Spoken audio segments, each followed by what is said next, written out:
ਵਾਹਿਗੁਰੂ ਜੀ ਕਾ ਖਾਲਸਾ ਵਾਹਿਗੁਰੂ ਜੀ ਕੀ ਫਤਿਹ।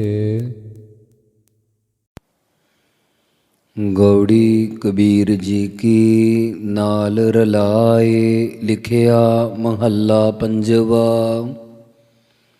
ਸੋ ਸਾਧ ਸੰਗਤ ਜੀ, ਚੱਲ ਰਹੀ ਲੜੀਵਾਰ ਕਥਾ ਵਿਚਾਰ ਪਾਵਨ ਅੰਗ 326 ਤੇ ਅੰਤਰਜਾਮੀ ਸਤਿਗੁਰੂ ਸ੍ਰੀ ਗੁਰੂ ਅਰਜਨ ਦੇਵ ਮਹਾਰਾਜ ਜੀ ਗੌੜੀ ਰਾਗ ਦੇ ਅੰਦਰ ਭਗਤ ਬਾਣੀ ਲਿਖਾਉਂਦੇ ਹੋਏ ਇਸ 14ਵੇਂ ਸ਼ਬਦ ਦੇ ਤਾਈਂ ਆਪਣੇ ਵੱਲੋਂ ਭਗਤ ਕਬੀਰ ਸਾਹਿਬ ਜੀ ਨੂੰ ਸਿਰ ਪਾਉ ਬਖਸ਼ਦੇ ਹਨ।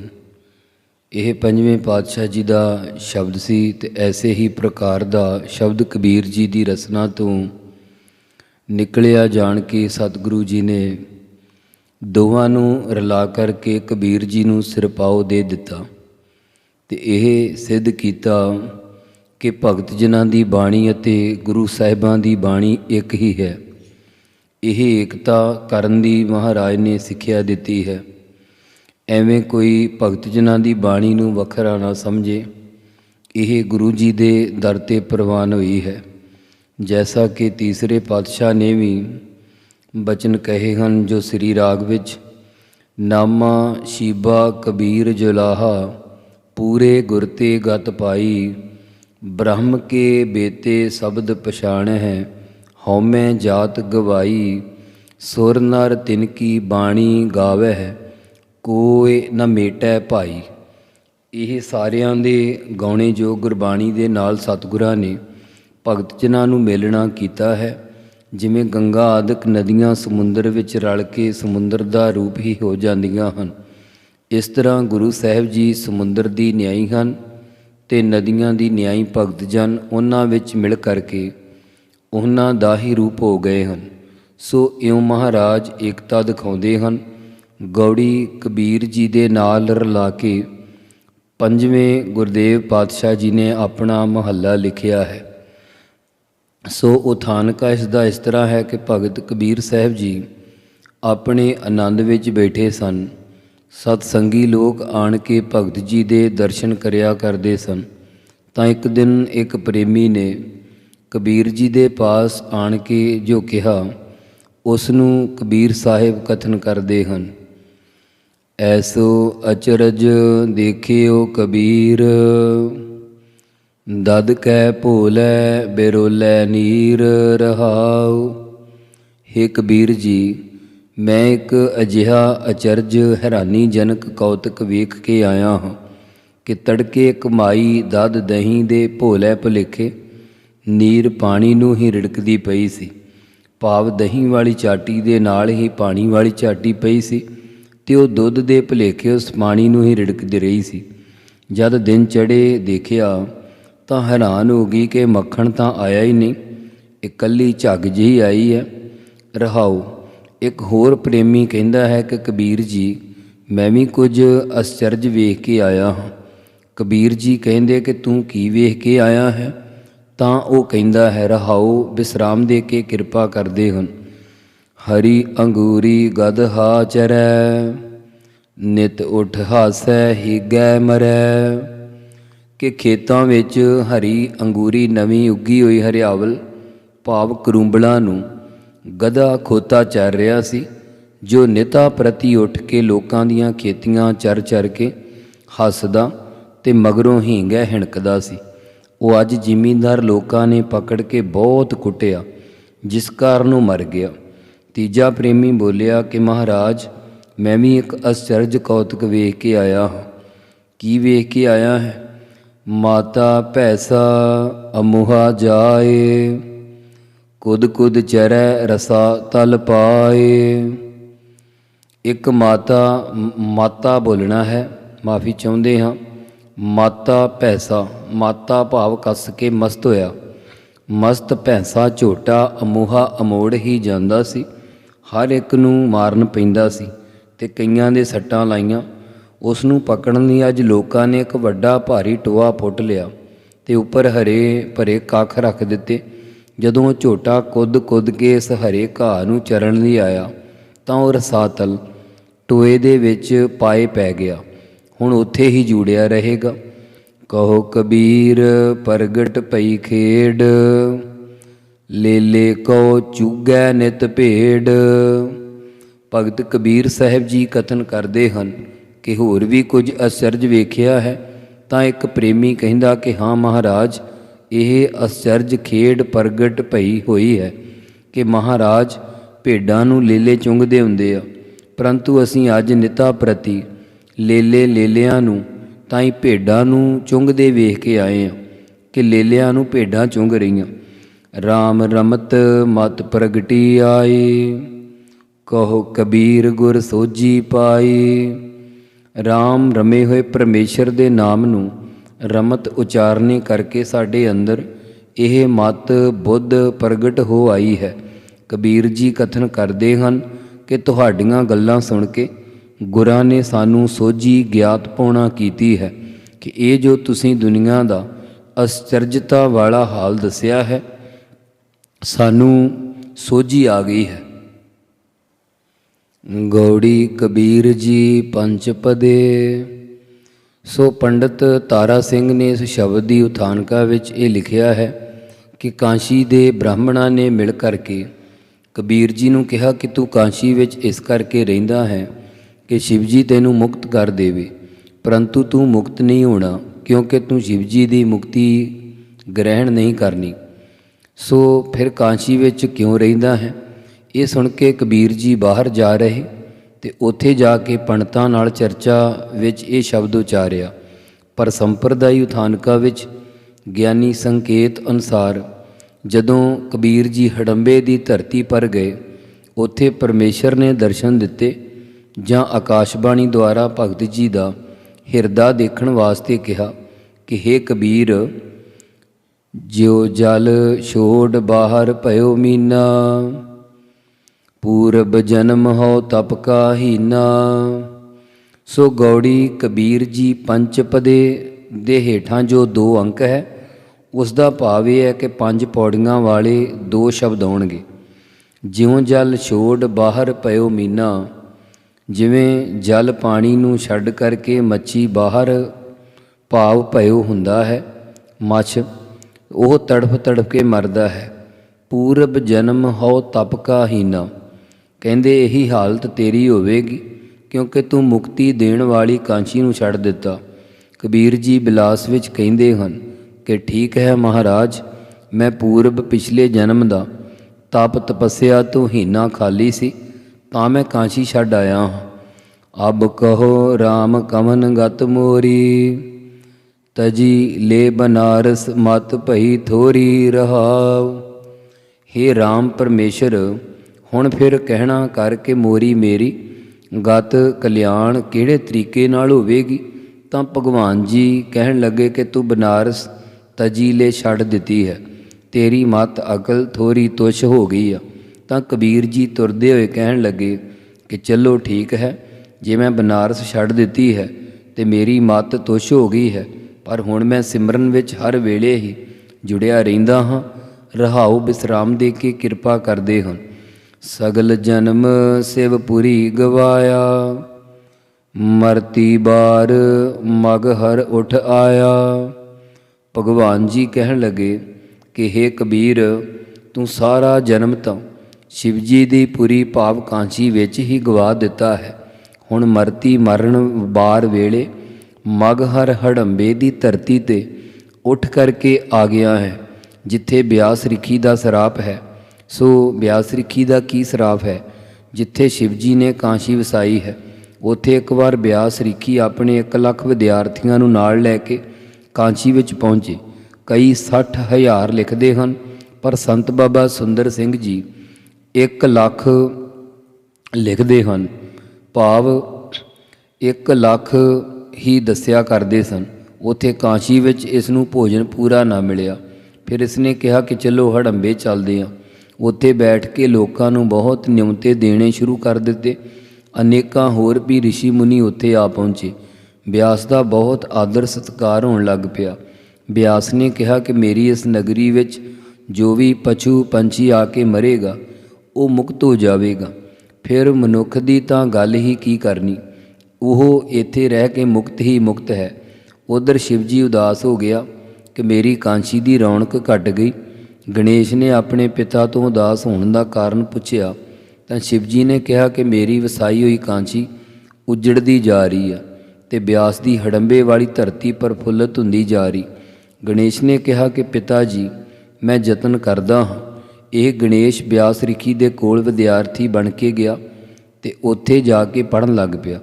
ਬਹੁਤਾ ਸੋਹਣਾ ਪੜ੍ਹਦਾ ਵੇਖ ਕੇ ਬਿਆਸ ਜੀ ਖੁਸ਼ ਹੋ ਗਏ ਤੇ ਗਣੇਸ਼ ਨੂੰ ਕਹਿਣ ਲੱਗੇ ਕਿ ਕੋਈ ਵਰ ਮੰਗ ਲੈ। ਗਣੇਸ਼ ਕਹਿੰਦਾ, ਰਿਖੀ ਜੀ, ਵਰ ਕੀ ਮੰਗਣਾ ਹੈ? ਤੁਸੀਂ ਇਹ ਦੱਸੋ ਕਿ ਜਿਹੜਾ ਇੱਥੇ ਮਰੇਗਾ ਉਸ ਦਾ ਕੀ ਬਣੇਗਾ? ਬਿਆਸ ਨੇ ਕਿਹਾ ਕਿ ਉਹ ਮੁਕਤ ਹੋ ਜਾਏਗਾ। ਗਣੇਸ਼ ਜਾਣ ਬੁੱਝ ਕੇ ਕਹਿੰਦਾ ਕਿ ਕੀ ਕਿਹਾ ਜੀ? ਤਾਂ ਬਿਆਸ ਕਹਿੰਦਾ ਕਿ ਮੁਕਤ ਹੋ ਜਾਵੇਗਾ। ਦੁਬਾਰਾ ਫਿਰ ਗਣੇਸ਼ ਪੁੱਛਦਾ ਕਿ ਸੁਣਿਆ ਨਹੀਂ, ਕੀ ਹੋਵੇਗਾ? ਕਹਿੰਦਾ ਮੁਕਤ ਹੋਵੇਗਾ। ਇਉਂ ਬਿਆਸ ਨੂੰ ਕਿੰਨਾ ਅਕਾ ਦਿੱਤਾ, ਭਾਵ ਜਿਵੇਂ ਅਸੀਂ ਬੰਦੇ ਨੂੰ ਖਿਝ ਚੜ੍ਹਾ ਦਈਏ। ਤੇ ਇਸ ਤਰ੍ਹਾਂ ਬਿਆਸ ਨੇ ਅੱਕ ਕੇ ਗੁੱਸੇ ਨਾਲ ਕਿਹਾ ਕਿ ਗਧਾ ਬਣੇਗਾ। ਗਣੇਸ਼ ਨੇ ਉਸੇ ਵੇਲੇ ਤਥਾ ਅਸਤੂ ਕਹਿ ਦਿੱਤਾ। ਇਉਂ ਛਲ ਦੇ ਨਾਲ ਗਣੇਸ਼ ਨੇ ਸਰਾਪ ਦਿਵਾ ਦਿੱਤਾ। ਸੋ ਹੇ ਕਬੀਰ, ਤੂੰ ਇਸ ਸਰਾਪੀ ਹੋਈ ਧਰਤੀ ਤੋਂ ਕਿਵੇਂ ਮੁਕਤ ਹੋਵੇਂਗਾ? ਬਹੁਤ ਬਰਸ ਤਪ ਕੀਆ ਕਾਸੀ, ਮਰਨ ਪਿਆ ਮਗ ਹਰ ਕੀ ਬਾਸੀ। ਅਰ ਨਾਲ ਤੂੰ ਬਹੁਤ ਅਨੇਕਾਂ ਸਾਲ ਕਾਂਚੀ ਵਿੱਚ ਤਪ ਕੀਤਾ ਹੈ ਤੇ ਹੁਣ ਮਰਦੇ ਹੋਇਆਂ ਮਗਹਰ ਹੜੰਬੇ ਦੀ ਧਰਤੀ ਦਾ ਵਾਸੀ ਕਹੀਏ ਵਾਸੀ ਬਣ ਗਿਆ। ਇਹ ਤੂੰ ਕੀ ਕੀਤਾ ਹੈ? ਤਾਂ ਅੱਗੋਂ ਭਗਤ ਸਾਹਿਬ ਜੀ, ਕਬੀਰ ਸਾਹਿਬ ਜੀ ਕਹਿਣ ਲੱਗੇ, ਕਾਸੀ ਮਗਹਰ ਸਮ ਵਿਚਾਰੀ, ਓਛੀ ਭਗਤ ਕੈਸੇ ਉਤਰਸ ਪਾਰੀ। ਹੇ ਮਹਾਰਾਜ, ਮੈਂ ਕਾਸੀ, ਬਨਾਰਸ ਤੇ ਮਗਹਰ ਹੜੰਬੇ ਨੂੰ ਸਮ ਬਰਾਬਰ ਇੱਕ ਸਮਾਨ ਹੀ ਵਿਚਾਰਨਾ ਕੀਤਾ ਹੈ। ਨਾਲੇ ਜੇਕਰ ਮੈਂ ਕਾਂਚੀ ਵਿੱਚ ਮਰਦਾ ਤਾਂ ਲੋਕਾਂ ਨੇ ਕਹਿਣਾ ਸੀ ਕਿ ਇਸ ਨੂੰ ਸ਼ਿਵ ਜੀ ਨੇ ਮੁਕਤ ਕਰ ਦਿੱਤਾ ਹੈ। ਮੈਂ ਸ਼ਿਵ ਜੀ ਵਾਲੀ ਮੁਕਤੀ ਨਹੀਂ ਚਾਹੁੰਦਾ, ਮੈਂ ਤਾਂ ਤੇਰੀ ਭਗਤੀ ਕਰਕੇ ਮੁਕਤੀ ਲੈਣੀ ਹੈ। ਬ੍ਰਹਮ ਵੇਤਾ ਕਿਤੇ ਵੀ ਸਰੀਰ ਛੱਡ ਜਾਵੇ ਉਹ ਮੁਕਤ ਹੀ ਹੈ, ਅਤੇ ਨਾਲ ਜੇਕਰ ਕਿਸੇ ਦੀ ਭਗਤੀ ਤੁਛ ਮਾਤਰ ਹੈ ਫਿਰ ਉਹ ਸੰਸਾਰ ਸਮੁੰਦਰ ਤੋਂ ਕਿਵੇਂ ਪਾਰ ਉਤਰ ਜਾਵੇਗਾ? ਸਾਰੀ ਉਮਰ ਕੋਈ ਕਰਮ ਕਮਾਉਂਦਾ ਰਹੇ ਤੇ ਅੰਤ ਨੂੰ ਕਾਂਸੀ ਵਿੱਚ ਮਰਨ ਵਾਲਾ ਕਿਵੇਂ ਮੁਕਤ ਹੋ ਜਾਵੇਗਾ? ਸੋ ਪਾਨਣੀ ਰਿਖੀ ਮਰ ਕਰਕੇ ਪ੍ਰੇਤ ਦੀ ਜੂਨੀ ਵਿੱਚ ਪਿਆ ਹੈ। ਕਹੋ ਗੁਰ ਗਜ ਸੇਵ ਸਭ ਕੋ ਜਾਣੈ। ਹੇ ਪਰਮੇਸ਼ਰ, ਤੇਰੇ ਨਾਮ ਦੇ ਪ੍ਰਤਾਪ ਨੂੰ ਗੁਰ ਕਹੀਏ ਦੇਵਤਿਆਂ ਦਾ ਗੁਰੂ ਬ੍ਰਹਸਪਤੀ ਵੀ ਚੰਗੀ ਤਰ੍ਹਾਂ ਜਾਣਦਾ ਹੈ, ਜਿਸ ਨੇ ਰਾਮ ਨਾਮ ਕਹਿ ਕੇ ਇੰਦਰ ਦੀਆਂ 1000 ਭਗਾਂ ਨੂੰ ਨਾਸ ਕਰਕੇ 1000 ਨੇਤਰ ਬਣਾਏ ਸੀ। ਮੋਆ ਕਬੀਰ ਰਮਤ ਸ੍ਰੀ ਰਾਮੈ। ਭਗਤ ਕਬੀਰ ਸਾਹਿਬ ਜੀ ਕਥਨ ਕਰਦੇ ਹਨ ਕਿ ਮੈਂ ਤਾਂ ਸ੍ਰੀ ਸ਼ੋਭਨੀਕ ਰਾਮੈ ਰਾਮ ਤੇਰੇ ਨਾਮ ਨੂੰ ਰਮਤ ਉਚਾਰਦੇ ਹੋਏ ਨੇ ਸਰੀਰ ਛੱਡਣਾ ਹੈ, ਫਿਰ ਮੈਨੂੰ ਕਿਸੇ ਦਾ ਕੀ ਡਰ ਹੈ? ਮੈਂ ਤਾਂ ਜ਼ਰੂਰ ਹੀ ਮੁਕਤ ਹੋਵਾਂਗਾ। ਗੌੜੀ ਕਬੀਰ ਜੀ। ਭਗਤ ਕਬੀਰ ਸਾਹਿਬ ਇਹ ਵਿਰਾਗਮਈ ਸ਼ਬਦ ਅੱਗੇ ਉਚਾਰਨ ਕਰਦੇ ਹਨ। ਚੋਆ ਚੰਦਨ ਮਰਦਨ ਅੰਗਾ, ਸੋ ਤਨ ਜਲੈ ਕਾਠ ਕੈ ਸੰਗਾ। ਹੇ ਭਾਈ, ਜਿਹੜਾ ਚੰਦਨ ਨੂੰ ਚੁਆ ਕੇ ਉਸ ਦੇ ਅਤਰ ਆਦਿਕ ਸੁਗੰਧੀਆਂ ਨੂੰ ਸਰੀਰ ਦੇ ਅੰਗਾਂ ਪਰ ਮਰਦਨ ਕਹੀਏ ਮਲਦੇ ਹੋ, ਉਹ ਤਨ ਸਰੀਰ ਅੰਤ ਵੇਲੇ ਕਾਠ ਲੱਕੜਾਂ ਦੇ ਸੰਗਾ ਕਹੀਏ ਨਾਲ ਜਲਿਆ ਸੜ ਜਾਣਾ ਹੈ। ਇਸ ਤਨ ਧਨ ਕੀ ਕਮਨ ਬਡਾਈ, ਧਰਨ ਪਰੈ ਉਰ ਵਾਰ ਨ ਜਾਈ ਰਹਾਉ। ਇਹ ਤਨ ਸਰੀਰ ਅਤੇ ਧਨ ਦੌਲਤ ਦੀ ਕਮਨ ਕਿਹੜੀ ਕੀ ਵਡਾਈ ਵਡਿਆਈ ਮਹਿਮਾ ਕਰਦੇ ਹੋ? ਜਦੋਂ ਸਰੀਰ ਹੀ ਧਰਤੀ ਉੱਤੇ ਡਿੱਗ ਪਿਆ, ਧਨ ਵੀ ਧਰਤੀ ਵਿੱਚ ਹੀ ਦੱਬਿਆ ਰਹਿ ਜਾਵੇਗਾ। ਸੋ ਧਰਨ ਪਰੈ ਉਰਵਾਰ ਨ ਜਾਈ ਰਹਾਉ। ਕਹਿੰਦੇ ਇਹਨਾਂ ਨੇ ਉਰਵਾਰ ਉਸ ਪਾਰ ਭਾਵ ਪ੍ਰਲੋਕ ਵਿੱਚ ਸਾਥ ਨਾਲ ਨਹੀਂ ਜਾਣਾ। ਉਰਵਾਰ ਉਰਲੇ ਪਾਸੇ ਭਾਵ ਇੱਥੇ ਹੀ ਰਹਿ ਜਾਵੇਗਾ, ਅੱਗੇ ਪ੍ਰਲੋਕ ਵਿੱਚ ਨਹੀਂ ਜਾਵੇਗਾ। ਰਹਾਉ ਵਿਸਰਾਮ ਦੇ ਕੇ ਭਗਤ ਸਾਹਿਬ ਜੀ ਕਿਰਪਾ ਕਰਦੇ ਹਨ। ਰਾਤ ਜੇ ਸੋਵਹਿ ਦਿਨ ਕਰਹਿ ਕਾਮ, ਇੱਕ ਖਿਨ ਲੇਹ ਨ ਹਰ ਕੋ ਨਾਮ। ਜਿਹੜੇ ਆਦਮੀ ਰਾਤ ਤਾਂ ਸੌਂ ਕੇ ਗਵਾ ਲੈਂਦੇ ਤੇ ਦਿਵਸ ਸਾਰਾ ਕੰਮਾਂ ਧੰਦਿਆਂ ਨੂੰ ਕਰਨ ਵਿੱਚ ਗਵਾ ਲੈਂਦੇ ਅਤੇ ਛਿਨ ਭਾਵ ਥੋੜ੍ਹਾ ਸਮਾਂ ਵੀ ਹਰੀ ਪਰਮੇਸ਼ਰ ਦੇ ਨਾਮ ਨੂੰ ਨਹੀਂ ਲੈਂਦੇ, ਭਾਵ ਉਚਾਰਨ ਨਹੀਂ ਕਰਦੇ। ਹਾਥ ਤਡੋਰ ਮੁਖ ਪਾਇਓ ਤੰਬੋਰ, ਮਰਤੀ ਬਾਰ ਕਸ ਬਾਧਿਓ ਚੋਰ। ਅਤੇ ਹਰ ਵੇਲੇ ਮੰਗਣ ਵਾਸਤੇ ਹੱਥਾਂ ਨੂੰ ਡੋਰ ਕਹੀਏ ਤੱਡਦੇ ਫਿਰਦੇ ਆ, ਹੱਥ ਅੱਡਦੇ ਫਿਰਦੇ ਆ ਅਤੇ ਮੂੰਹ ਵਿੱਚ ਤੰਬੋਰ ਪਾਨਾ ਆਦਿ ਦੇ ਬੀੜੇ ਖਾਂਦੇ ਆ। ਮਰਤੀ ਬਾਰ ਕਸ ਬਾਧਿਓ ਚੋਰ, ਜਿਸ ਵੇਲੇ ਮਰਨ ਦਾ ਬਾਰ ਵੇਲਾ ਆਵੇਗਾ, ਚੋਰਾਂ ਵਾਂਗੂ ਜਮਰਾਜਾ ਇਹਨਾਂ ਨੂੰ ਕੱਸ ਕੇ ਬਾਧਿਓ ਬੰਨ੍ਹ ਲਵੇਗਾ। ਗੁਰਮਤਿ ਰਸ ਰਸ ਹਰ ਗੁਣ ਗਾਵੈ, ਰਾਮੈ ਰਾਮ ਰਮਤ ਸੁਖ ਪਾਵੈ। ਹੇ ਭਾਈ, ਗੁਰਾਂ ਦੀ ਸਿੱਖਿਆ ਗ੍ਰਹਿਣ ਕਰਕੇ ਚਿੱਤ ਨੂੰ ਰਸਾ ਰਸਾ ਕੇ ਪਰਮਾਤਮਾ ਦੇ ਗੁਣ ਸਿਫਤਾਂ ਤਾਈਂ ਗਾਉਣਾ ਕਰੋ। ਜਿਹੜੇ ਰਾਮੈ ਰਮੇ ਹੋਏ ਰਾਮ ਪਰਮੇਸ਼ਰ ਨੂੰ ਉਚਾਰਨ ਕਰਦੇ ਹਨ, ਉਹ ਸੁਖ ਆਨੰਦ ਦੇ ਤਾਈਂ ਪਾਉਣਾ ਕਰਦੇ ਆ। ਕਿਰਪਾ ਕਰਕੇ ਨਾਮ ਦਿਰੜਾਈ, ਹਰ ਹਰ ਬਾਸ ਸੁਗੰਧ ਬਸਾਈ। ਜਿਨ੍ਹਾਂ ਸਤਿਗੁਰਾਂ ਨੇ ਕਿਰਪਾ ਦਇਆ ਦ੍ਰਿਸ਼ਟੀ ਕਰਕੇ ਪਰਮੇਸ਼ਰ ਦੇ ਨਾਮ ਨੂੰ ਦ੍ਰਿੜ ਪਰਪੱਕ ਕਰਵਾ ਦਿੱਤਾ ਹੈ, ਉਹਨਾਂ ਨੇ ਹਰੇਕ ਪ੍ਰਕਾਰ ਦੀ ਬਾਸ ਵਾਸ਼ਨਾ ਚੁਰਾ ਕੇ ਭਾਵ ਤਿਆਗ ਕਰਕੇ ਹਿਰਦੇ ਵਿੱਚ ਭਗਤੀ ਦੀ ਸੁਗੰਧ ਖੁਸ਼ਬੂ ਵਸਾਈ ਵਸਾ ਲਈ ਹੈ। ਕਹਿਤ ਕਬੀਰ ਚੇਤ ਰੇ ਅੰਧਾ, ਸਤ ਰਾਮ ਝੂਠਾ ਸਭ ਧੰਦਾ। ਭਗਤ ਕਬੀਰ ਸਾਹਿਬ ਜੀ ਕਹਿਤ ਭਾਵ ਕਹਿੰਦੇ ਹਨ, ਰੇ ਤੋਂ ਭਾਵ ਹੈ ਅੰਧਾ ਅਗਿਆਨੀ ਜੀਵ, ਉਸ ਪਰਮੇਸ਼ਰ ਨੂੰ ਚੇਤੇ ਕਰ। ਇੱਕ ਰਾਮ ਪਰਮੇਸ਼ਰ ਹੀ ਸਤ ਸੱਚਾ ਹੈ, ਹੋਰ ਦੁਨੀਆ ਦਾ ਸਾਰਾ ਹੀ ਧੰਦਾ ਕਾਰ ਵਿਹਾਰ ਝੂਠਾ ਮਿਥਿਆ ਹੈ। ਗੌੜੀ ਕਬੀਰ ਜੀ ਤਿਪਦੇ ਚਾਰ ਤੁਕੇ। ਸੋ ਭਗਤ ਕਬੀਰ ਜੀ ਗੌੜੀ ਰਾਗਣੀ ਵਿੱਚ ਚਾਰ ਤੁਕੇ ਵਾਲੇ ਦੋ ਸ਼ਬਦ ਉਚਾਰਨ ਕਰਦੇ ਹਨ। ਇੱਕ ਤਿਪਦੇ ਤਿੰਨ ਪਦਿਆਂ ਦੀ ਸ਼ਕਲ ਭਾਵ ਤਿੰਨ ਪੌੜੀਆਂ ਵਾਲਾ ਸ਼ਬਦ ਆਵੇਗਾ ਅਤੇ ਦੂਜਾ ਚਾਰ ਤੁਕੇ ਤੁਕਾਂ ਭਾਵ ਪੌੜੀਆਂ ਵਾਲਾ ਸ਼ਬਦ ਆਵੇਗਾ। ਸੋ ਥਾਨਕਾ ਇਸ ਤਰ੍ਹਾਂ ਮਹਾਂਪੁਰਖ ਦੱਸਿਆ ਕਰਦੇ ਸਨ। ਇੱਕ ਦਿਨ ਭਗਤ ਕਬੀਰ ਸਾਹਿਬ ਜੀ ਆਪਣੇ ਘਰ ਵਿੱਚ ਬੈਠੇ ਸਨ। ਨਗਰ ਵਿੱਚ ਇੱਕ ਬਿਰਧ ਪੁਰਸ਼ ਆਪਣੇ ਪੁੱਤਰਾਂ ਨੂੰ ਕਹਿ ਰਿਹਾ ਸੀ ਕਿ ਮੈਨੂੰ ਜਮਦੂਤ ਦਿਸ ਰਹੇ ਹਨ ਅਤੇ ਨਾਲ ਬਹੁਤ ਕੰਬੀ ਜਾਵੇ। ਉੱਚੀ ਉੱਚੀ ਰੋਣ ਲੱਗ ਪਿਆ ਤਾਂ ਲੋਕਾਂ ਨੇ ਕਿਹਾ ਕਿ ਭਗਤ ਜੀ ਨੂੰ ਲੈ ਕੇ ਆਓ। ਇਸ ਦੇ ਪੁੱਤਰ ਦੌੜ ਕੇ ਭਗਤ ਜੀ ਦੇ ਚਰਨਾਂ ਵਿੱਚ ਪਹੁੰਚੇ, ਬੇਨਤੀ ਕੀਤੀ ਕਿ ਮਹਾਰਾਜ, ਸਾਡੇ ਪਿਤਾ ਦਾ ਅੰਤ ਵੇਲਾ ਆਇਆ ਹੋਇਆ ਹੈ। ਉਹ ਜਮਦੂਤਾਂ ਨੂੰ ਦੇਖ ਕੇ ਬੜਾ ਡਰ ਰਿਹਾ, ਭੈ ਭੀਤ ਹੋ ਰਿਹਾ। ਆਪ ਜੀ ਕਿਰਪਾ ਕਰਕੇ ਦਰਸ਼ਨ ਦਿਓ। ਕਬੀਰ ਜੀ ਤਰਸ ਕਰਕੇ ਉਹਨਾਂ ਦੇ ਨਾਲ ਉਸ ਦੇ ਪਿਤਾ ਕੋਲ ਆ ਗਏ। ਭਗਤ ਜੀ ਦੇ ਆਉਣ ਕਰਕੇ ਉਹ ਦੂਤ ਉਲਟ ਕੇ ਰਾਮਗਣ ਬਣ ਗਏ। ਤਦੋਂ ਕਬੀਰ ਸਾਹਿਬ ਜੀ ਨੇ ਉੱਥੇ ਇਹ ਸ਼ਬਦ ਉਚਾਰਨ ਕੀਤਾ, ਗੌੜੀ ਕਬੀਰ ਜੀ ਤਿਪਦੇ ਚਾਰ ਤੁਕੇ, ਜਮ ਤੇ ਉਲਟ ਭਏ ਹੈ ਰਾਮ, ਦੁਖ ਬਿਨਸੇ ਸੁਖ ਕੀਓ ਬਿਸਰਾਮ। ਹੇ ਭਾਈ ਦੇਖੋ, ਜਿਹੜੇ ਤੁਹਾਡੇ ਪਿਤਾ ਨੂੰ ਜਮਦੂਤ ਚਿੰਬੜੇ ਸੀ, ਰਾਮ ਦੇ ਨਾਮ ਦੇ ਪ੍ਰਤਾਪ ਕਰਕੇ ਉਹ ਸਾਰੇ ਉਲਟ ਕੇ ਜਮਦੂਤਾਂ ਤੋਂ ਰਾਮ ਗਣ ਹੋ ਗਏ ਹਨ। ਫਿਰ ਉਸ ਦਾ ਕਰਮ ਕੀਤੇ ਅਨੁਸਾਰ ਜੋ ਦੁੱਖ ਕਸ਼ਟ ਸੀ ਉਹ ਵੀ ਬਿਨਸੇ ਨਾਸ ਹੋ ਗਿਆ ਹੈ। ਦੁੱਖ ਬਿਨਸੇ ਸੁਖ ਕੀਓ ਬਿਸਰਾਮ। ਸੋ ਉਸ ਨੇ ਸੁਖ ਸਰੂਪ ਵਿੱਚ ਵਿਸਰਾਮ ਸਥਿਤੀ ਪਾਉਣਾ ਕੀਤੀ ਹੈ। ਬੈਰੀ ਉਲਟ ਭਏ ਹੈ ਮੀਤਾ, ਸਾਕਤ ਉਲਟ ਸੁਜਨ ਭਏ ਚੀਤਾ। ਜਿਹੜੇ ਬੈਰੀ ਦੁਸ਼ਮਣ ਕਾਮ ਕ੍ਰੋਧ ਆਦਿਕ ਸਨ, ਉਹ ਪਰਤ ਕੇ ਮੀਤਾ ਮਿੱਤਰ ਭਾਵ ਦਾਸ ਹੋ ਗਏ। ਜਿਹੜੇ ਸਾਕਤ ਕਠੋਰ ਚਿੱਤ ਵਾਲੇ ਸਨ, ਉਹ ਉਲਟ ਕੇ ਪਰਤ ਕੇ ਚੀਤਾ ਚਿੱਤ ਵਿੱਚ ਸੁਜਨ ਸ੍ਰੇਸ਼ਟ ਜਨ ਭਾਵ ਸੋ ਜਨ ਕਹੀਏ ਪਿਆਰ ਵਾਲੇ ਹੋ ਗਏ ਹਨ। ਅਬ ਮੋਹ ਸਰਬ ਕੁਸਲ ਕਰ ਮਾਨਿਆ, ਸਾਂਤ ਭਈ ਜਬ ਗੋਬਿੰਦ ਜਾਣਿਆ ਰਹਾਉ। ਹੁਣ ਮੈਂ ਸਾਰਿਆਂ ਵਿੱਚ ਕੁਸਲ ਆਨੰਦ ਸਰੂਪ ਕਰਕੇ ਮੰਨਣਾ ਕੀਤਾ ਹੈ। ਜਦੋਂ ਦਾ ਪਰਮੇਸ਼ਰ ਨੂੰ ਜਾਣਿਆ ਹੈ ਉਦੋਂ ਤੋਂ ਸਾਨੂੰ ਸ਼ਾਂਤੀ ਪ੍ਰਾਪਤ ਹੋਈ ਹੈ। ਰਹਾਉ। ਵਿਸਰਾਮ ਦੇ ਕੇ ਭਗਤ ਸਾਹਿਬ ਜੀ ਕਿਰਪਾ ਕਰਦੇ ਹਨ।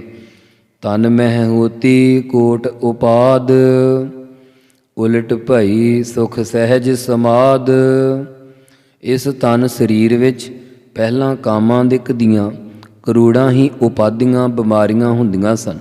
ਇਹਨਾਂ ਤੋਂ ਬਿਰਤੀ ਉਥਾਨ ਹੋਣ 'ਤੇ ਇਹ ਸਭ ਉਲਟ ਹੋ ਗਈਆਂ, ਭਾਵ ਬਦਲ ਗਈਆਂ।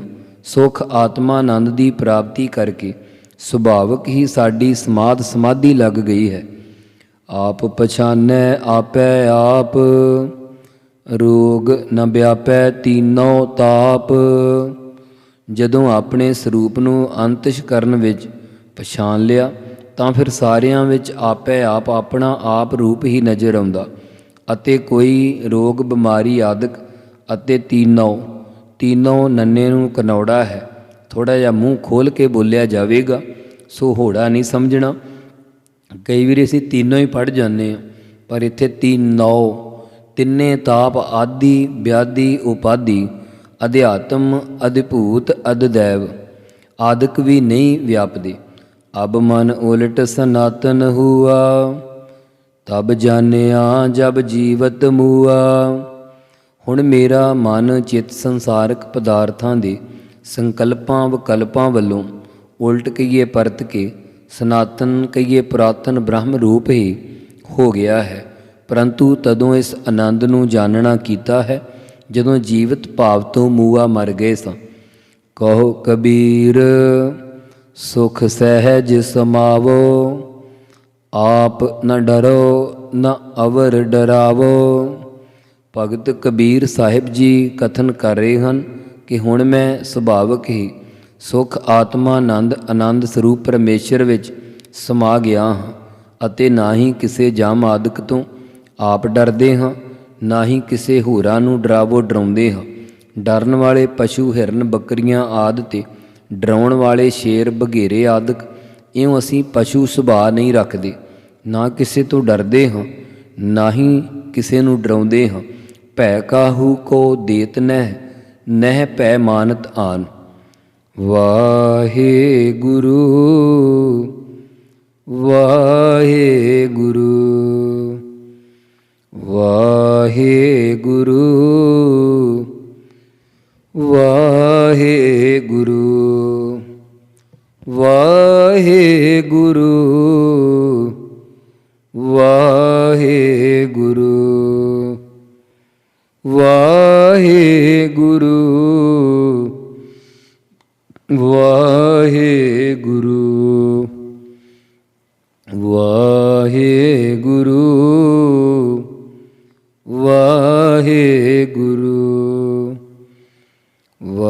ਵਾਹਿਗੁਰੂ ਵਾਹਿਗੁਰੂ ਵਾਹਿਗੁਰੂ ਵਾਹਿਗੁਰੂ। ਗੋਬਿੰਦੇ ਮੁਕੰਦੇ ਉਦਾਰੇ ਅਪਾਰੇ, ਹਰਿਯੰ ਕਰਿਯੰ ਨਿਰਨਾਮੇ ਅਕਾਮੇ। ਦੁਕਾਲੰ ਪਰਣਾਸੀ ਦਇਆਲੰ ਸਰੂਪੇ, ਸਦਾ ਅੰਗ ਸੰਗੇ ਅਭੰਗੰ ਬੇਭੂਤੇ। ਗੋਬਿੰਦੇ ਮੁਕੰਦੇ ਉਦਾਰੇ ਅਪਾਰੇ, ਹਰਿਯੰ ਕਰਿਯੰ ਨਿਰਨਾਮੇ ਅਕਾਮੇ। ਦੁਕਾਲੰ ਪਰਣਾਸੀ ਦਇਆਲੰ ਸਰੂਪੇ, ਸਦਾ ਅੰਗ ਸੰਗੇ ਅਭੰਗੰ ਬੇਭੂਤੇ। ਵਾਹਿਗੁਰੂ ਜੀ ਕਾ ਖਾਲਸਾ, ਵਾਹਿਗੁਰੂ ਜੀ ਕੀ ਫਤਿਹ।